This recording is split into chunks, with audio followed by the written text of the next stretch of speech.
8h13 sur Europe 1, votre invité Sonia Mabrouk est le directeur du Centre d'études et de connaissances sur l'opinion publique, le CECOP. Bienvenue sur Europe 1 et bonjour Jérôme Jaffray. Bonjour. De mémoire d'observateur, de mémoire d'analyste de la vie politique, avez-vous déjà vécu un tel chambardement, si l'on en croit les sondages, qui ne sont qu'une photographie à l'instant T? Il faut remonter très loin, ça c'est presque de l'histoire politique pour rappeler des choses comparables à ce qui se passe aujourd'hui en termes effectivement de chambardement politique. Le mot est juste.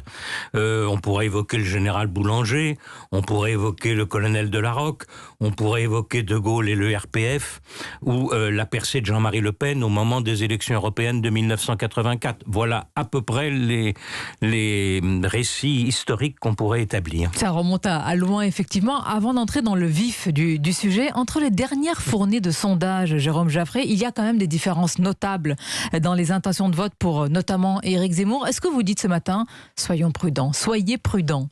C'est le moins qu'on puisse dire. Par définition, les sondages, c'est une photographie à un moment donné. Les Français ne sont pas du tout encore dans la décision de leur vote pour l'élection présidentielle. C'est une évidence. Mais les sondages nous indiquent un climat. Ils définissent aussi la stratégie des acteurs. Tout le monde donc se positionne par rapport à Éric Zemmour. C'est une donnée politique et ça signifie forcément quelque chose. Est-ce qu'il y a des certitudes qui sont à balayer? Il y a encore quelques semaines, Jérôme Jaffray, l'affiche du second tour était quasiment installée. C'était Emmanuel Macron, Marine Le Pen. Aujourd'hui, c'est une quasi-certitude qui vole en éclats. Voilà. Quand on dit le sondage d'hier indique que Éric Zemmour se qualifierait pour le second tour, déjà c'est inexact.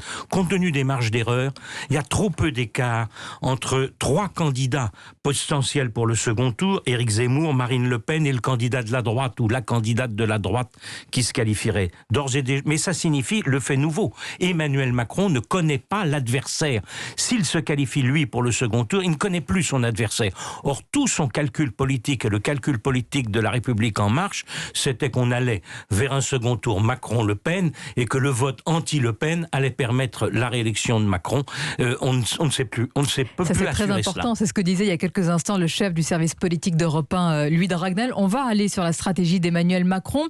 Lorsque Éric Zemmour, Jérôme Jaffray, proclame qu'il est le candidat de la droite, héritier du RPR, c'est la droite bonapartiste, gaulliste, cette OPA en termes de sociologie électorale, elle vous paraît possible, pertinente ?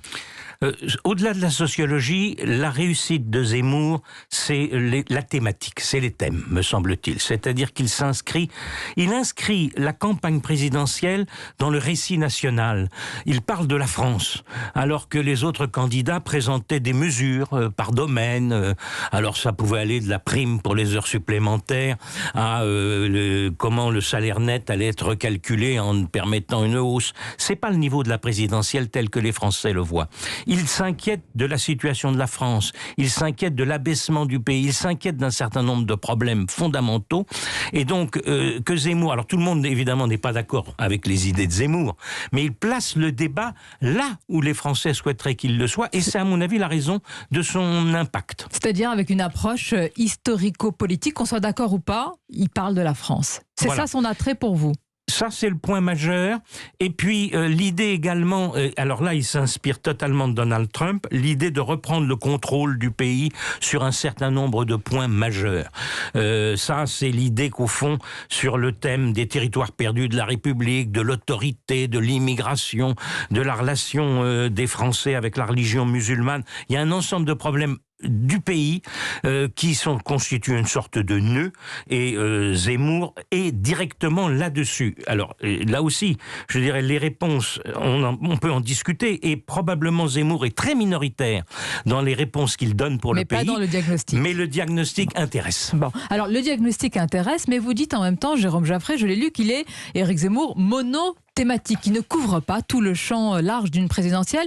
À cet argument, lui-même répond que la présidentielle, ce n'est pas le choix d'un Premier ministre ou d'un ministre du budget. D'ailleurs, vous venez de dire qu'il ne faut pas être trop technique. Donc aujourd'hui, un candidat, c'est d'abord une vision. La vision, effectivement, l'a installée, incontestablement. Il y a, pour le moment, assez peu de candidats qui ont une vision. Il y a en plus une usure de candidats qu'on a déjà beaucoup vus. C'est le problème de Marine Le Pen. C'est aussi un peu le problème de Jean-Luc Mélenchon à gauche. Les candidats qu'on a vus depuis toute une série d'élections attire moins d'intérêt. Bon, cela dit, vous êtes dans un système où quand même Zemmour bénéficie du fait qu'il n'est pas encore candidat et qu'il n'appartient pas à la classe politique. Ça, c'est deux choses absolument fondamentales. Donc, il est regardé comme une sorte de gigantesque lanceur d'alerte par rapport aux problèmes du pays. Le jour où il se déclare officiellement candidat, et vous remarquerez qu'il ne cesse finalement de retarder ce jour. C'est son intérêt. Car il profite du moment. Bien sûr. Le moment le sert. Mais le jour où il devient candidat, il rentre dans la classe politique. Et à ce moment-là se pose la question, oui, mais si Zemmour est élu finalement, avec qui gouvernera-t-il? Est-ce que les propositions, est-ce que ce qu'il envisage de faire répond vraiment aux problèmes du pays? Est-ce que c'est de nature? L'un des problèmes principaux du pays, c'est la cohésion nationale, c'est l'unité du pays. Est-ce que ce que propose Zemmour est de nature à renforcer la cohésion du pays ou à l'affaiblir? Voilà des questions qui vont monter si Zemmour est effectivement candidat, ce qui maintenant est évidemment extrêmement probable, et que le jour où il est candidat et placé vers 15-20% dans les sondages, on posera ces questions. Je note, Jérôme Jaffray, l'expression que vous avez utilisée. C'est un lanceur d'alerte. Un certain nombre de Français, sans être zémouristes ou zémouriens, sont inquiets pour le devenir du pays et même de la civilisation. Ils touchent du doigt la fin de quelque chose et ne s'y résignent pas. Est-ce qu'ils voient alors Éric Zemmour comme l'électrochoc simplement pour renverser la table et qu'il faut renverser cette table, disent-ils? Alors, renverser la table, ça fait longtemps que la table est renversée, à la vérité. Depuis la présidentielle de 2017, elle est renversée et les structures politiques ne sont plus les mêmes. Mais du coup, on voit bien les difficultés des partis politiques traditionnels par rapport à ce que vous venez de dire. Et en particulier, les Républicains sont percutés complètement par l'audience de Zemmour et le fait que, renvoyant à un congrès de partis où les adhérents devraient désigner le candidat, par rapport à ce qu'est une vie politique aujourd'hui, et à l'image des partis qui est très contestée, ça n'est pas un accélérateur pour le candidat qui serait désigné, oui, c'est plutôt un frein. Mais ce qui est paradoxal, Jérôme Jaffray, c'est que, vous l'entendez souvent, le pays est à droite pourtant. À droite, oui. Ce bloc-là domine. Et c'est le drame de la droite de gouvernement classique qui est totalement perturbée, elle, par le fait que le pays étant à droite, elle se retrouve spectatrice d'un duel qui s'annonce entre d'un côté plutôt Macron et de l'autre un bloc Zemmour-Le Pen, disons. Et elle serait entre les deux sans représenter les choses. Mais la droite, si vous voulez, de gouvernement traditionnel, elle est aussi percutée dans son logiciel. C'est-à-dire que ce qu'elle mettait en avant jusqu'à présent, regardez, quand on relit le programme Fillon de 2017, je l'ai fait récemment, mais c'est stupéfiant. C'est-à-dire pourquoi c'est stupéfiant? 500 000 fonctionnaires en moins, la baisse drastique des dépenses publiques, la baisse du tiers payant, la réduction des remboursements d'assurance maladie, bref, tout un programme de bonne gestion. Or, la pandémie, le quoi qu'il en coûte, et tout ça a balayé ces thématiques. Et maintenant, les candidats de la droite ne savent que vous proposer non plus la bonne gestion, mais des mesures de dépenses publiques supplémentaires.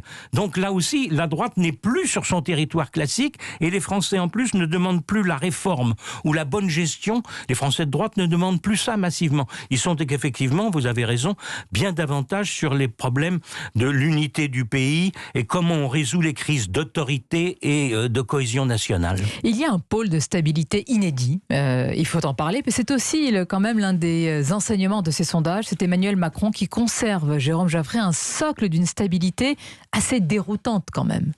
Oui, déroutante, mais pas forcément extraordinairement positive. C'est-à-dire que Emmanuel Macron, et bon, il est en tête au premier tour, est toujours donné à peu près avec un quart des suffrages exprimés au premier tour. Son score de 2017.